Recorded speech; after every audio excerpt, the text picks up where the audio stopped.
बिस्मिल्लाहिर्रहमानिर्रहीम, अस्सलाम वालेकुम। फतह किससे मिली, जीत किसकी हुई, इसका एक सबूत है कि जश्न कहां हो रहा है। तो जनाब जश्न है ईरान में, जश्न हो रहा है तेहरान में।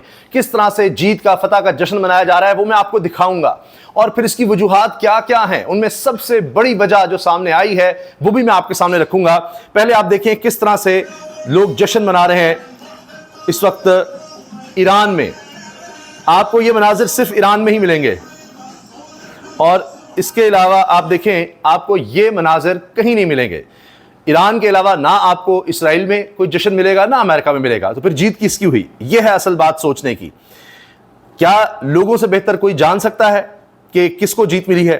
ये देखिए, crowds of Iraqis take to the streets of Baghdad to celebrate Iran's victory over the Israeli regime, waving flags and chanting in solidarity with Iran and the resistance।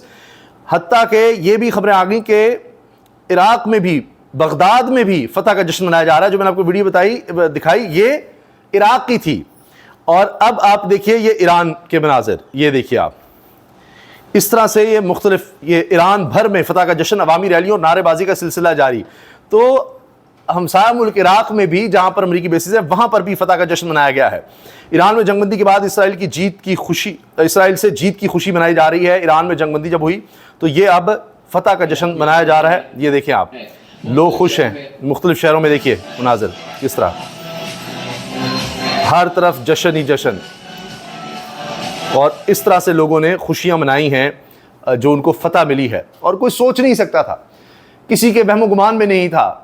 इसीलिए तो इसराइल ने हमला कर दिया कि फिर अमेरिका भी बीच में आ जाएगा। फिर अमेरिका को बीच में आना पड़ा, लेकिन फतह फिर भी ईरान की हुई। क्यों कि जी, जब अमेरिका ने कह दिया हमने अपना मकसद हासिल कर लिया, कि उनकी जौहरी तनसीबात को निशाना बना दिया, जौहरी सलाहियत खत्म कर दी, फिर भी जश्न क्यों है, ये असल बात है, उस पर हम आएंगे। डोनाल्ड ट्रंप तो ऐसे जैसे ईरान के अवाम के अब मद्दा हो गए हैं और इसराइल को रगड़ रहे हैं। जंग के आखिरी दिनों में इसराइल को बड़ी मार पड़ी, सदर ट्रंप ये कह रहे हैं।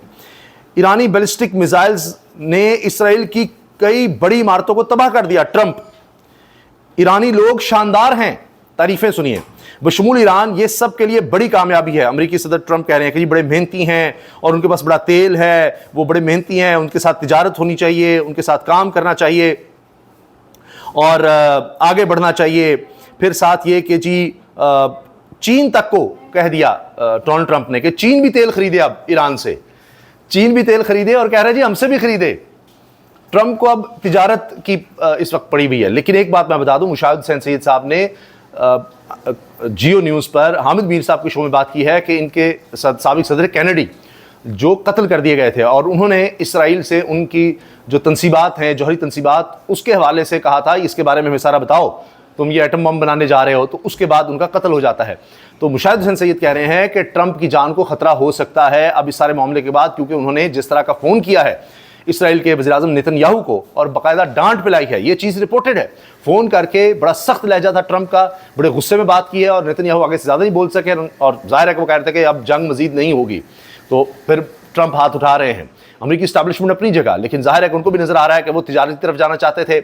अमेरिका जो मकरूज होता चला जा रहा है, आने वाले दिनों में इसकी इकोनॉमी बड़ी मुश्किल में नजर आ रही है, तो उससे वो निकलना चाहते थे। मुश्किल से उन्होंने चीन से भी डील की है, दीगर पर दबाव डाल के कुछ डील दी है। तो वो सारा माहौल ख़राब हो रहा है। और फिर कतर, सऊदी अरब, यूएई, जहाँ से उनको तकरीबन 2400 अरब डॉलर आने हैं इन्वेस्टमेंट में, वो ममालिक फिर खित्ते में जंग की वजह से मुतासर हो रहे हैं। तो इन्वेस्टमेंट क्या खाक आएगी।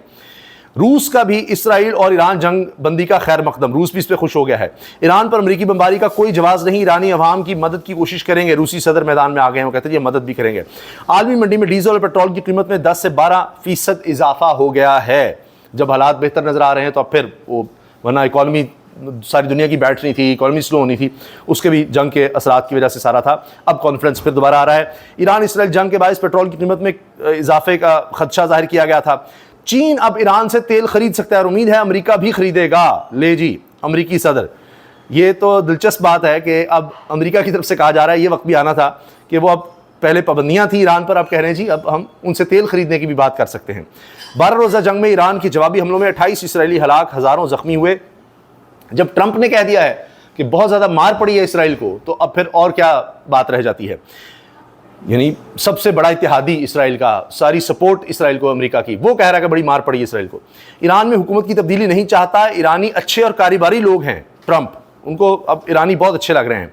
अमेरिकी सदर डोनाल्ड ट्रंप ने अपने एक बयान में कहा, ईरानी अच्छे और कारोबारी लोग हैं, ईरान के पास तेल की दौलत है, ईरानी खुद को दोबारा संभाल सकते हैं।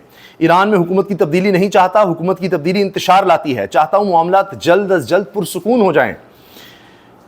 अमेरिकी हमलों में ईरान के जौहरी तंसीबात तबाह नहीं हुई, अमेरिकी मीडिया आ गया। यह है बड़ी खबर जिसका मैं आपसे अर्ज कर रहा था ना कि जश्न क्यों है, कि अब अमेरिका से गवाहियां आ रही हैं और कहा जा रहा है कि जी उस तरह नुकसान तो हुआ ही नहीं। अमेरिकी मीडिया का दावा है कि इब्तदाई अमेरिकी इंटेलिजेंस इदारे के मुताबिक ईरान पर अमेरिकी हमलों में जौहरी तंसीबात तबाह नहीं हुई। अमेरिकी हमलों से ईरानी जौहरी प्रोग्राम सिर्फ महीनों के लिए पीछे हो गया है, बस वो महीनों के लिए पीछे चला गया है, वो फिर से दोबारा उसको खड़ा कर लेंगे। हफ्ते को अमेरिका ने ईरान इसराइल जंग में कूदते हुए ईरान की 3 जौहरी तंसीबात पर बमबारी की और अमेरिकी सदर डोनाल्ड ट्रंप ने बताया कि अमेरिकी तैयारों ने फिरदो, नेतन्स और इस्फहान जौहरी साइट्स को निशाना बनाया। अब जाहिर है कि नुकसान तो अपनी जगह, मगर क्या ईरान को नहीं पता था कि किसी भी वक्त इनको टारगेट किया जा सकता है? उन्होंने कोई इंतजाम नहीं किए थे? वो तो कह रहे हैं ये किए थे। फिर ये कहा जा रहा है जी 400 किलोग्राम अफजुदा यूरेनियम, एनरिच्ड यूरेनियम, उसका पता ही नहीं चल रहा कि कहाँ पर है, कुछ समझ नहीं आ रही है। अब आलमी सतह पर तज्जियाकार और IAEA सब तशवीश में है कि कहाँ ले गया ईरान ये सारा यूरेनियम।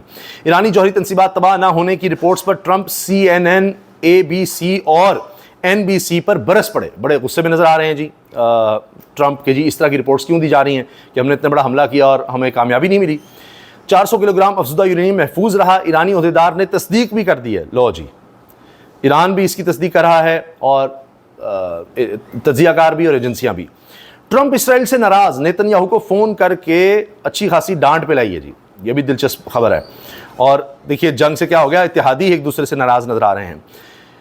अमेरिकी सदर ने हमले के लिए ईरान पहुंचने वाले इसराइली जंगी जहाज़ों को वापस करा दिया। अमेरिकी सदर ने इसराइली वज़ीर-ए-आज़म नेतन्याहू को फ़ोन किया और सख्ती से जंगी जहाज़ों को वापस बुलवाने का कहा। इसराइल और ईरान के दरमियान जंगबंदी के मुआहदे को बचा लिया है, डोनाल्ड ट्रंप ने, ये कहा जा रहा है। नेटो इजलास में शिरकत के लिए तैयारी में सवार होने से पहले ट्रंप ने जंगबंदी की खिलाफ वर्जी पर ईरान और इसराइल दोनों से शदीद नाराज़गी का इजहार किया। इन्होंने ईरान से ज़्यादा इसराइल पर गुस्सा किया और कहा कि वो इसराइल से ज़्यादा नाराज़ हैं। जंगबंदी के लिए 12 घंटे की मोहलत थी, इसराइल ने पहले घंटे में ही तमाम बम गिरा दिए। जंगबंदी की डील होते ही इसराइल ने इतनी बमबारी की जो जिंदगी में कभी नहीं देखी। नीदरलैंड जाते हुए अमेरिकी सदर का कहना था कि नेतन्याहू को फोन करने के बाद ईरान के करीब पहुंचने वाले इसराइली जंगी जहाज वापस चले गए। वो ईरान में हुकूमत की तब्दीली नहीं चाहते, इससे वहां पर अफरा तफरी हो जाएगी, यानी और दहशतगर्दी बढ़ेगी। फिर दाइश और दीगर तंजीमें, देखा है जहां भी इस तरह से हुआ है, वो दहशतगर्दी की तंजीमें फिर वहां पर एक्टिव हो जाती हैं। तो ईरान तो एक बहुत बड़ा मुल्क है, 9 करोड़ की आबादी का मुल्क, जिसका रकबा बहुत ज़्यादा है। तो इतना बड़ा रकबा, फिर वहाँ पर चट्टाने इलाके इस तरह के हैं कि वहाँ पर दहशतगर्द पनाहें ले सकते हैं, मसाइल बहुत ज़्यादा खड़े हो सकते हैं। अमेरिकी सदर का कहना था कि दोनों अक़वाम को बहुत मोहब्बत और अमन और खुशहाली मिलेगी, लेकिन अगर ये दुरुस्त रास्ते से हट गए तो बहुत कुछ खोएंगे। तो ट्रंप जनाब, अब देखिए पहली दफ़ा है कि इतने अरसे में कभी किसी अमेरिकी सदर ने इसराइल के वज़ीर-ए-आज़म को इस तरह से फ़ोन किया और ये बातें की हों। अमेरिका और ईरान के दरमियान जामे अमन मुआहिदा हो जाएगा। अमेरिकी मंदूब अब उनको अब आकर अमन मुआहिदा भी याद आ रहा है और है कि जी जल्द ही ये हो जाएगा। वीडियो में नजर आ रहा है इसराइली हमले में शहीद करार दिए जाने वाले एक और अहम ईरानी अस्करी सरबराह सामने आ गए और इस पर भी वहाँ पर अब जश्न है कि पासदारान इनकलाब की कुद्स फोर्स के सरबराह जनरल इस्माइल कानी जिंदा निकले। पहले कहा गया था यानी इसराइल या उसके इत्तेहादियों की तरफ से, बाकी लोगों की तरफ से, कि इनको शहीद कर दिया गया है, लेकिन वो तो जिंदा निकले। तो इस वजह से भी अब ये खुशी है कि ये देखें जो जो कहा गया कि जी ईरान के साथ हम ये कर देंगे वो कर देंगे, उस सब में नाकामी हुई है। ये वजह है कि तारीख़ी कामयाबी, इसको तारीख़ी फ़तह समझा जा रहा है ईरान की तरफ से और वहाँ पर खुशियाँ मनाई जा रही हैं। अल्लाह हाफ़िज़।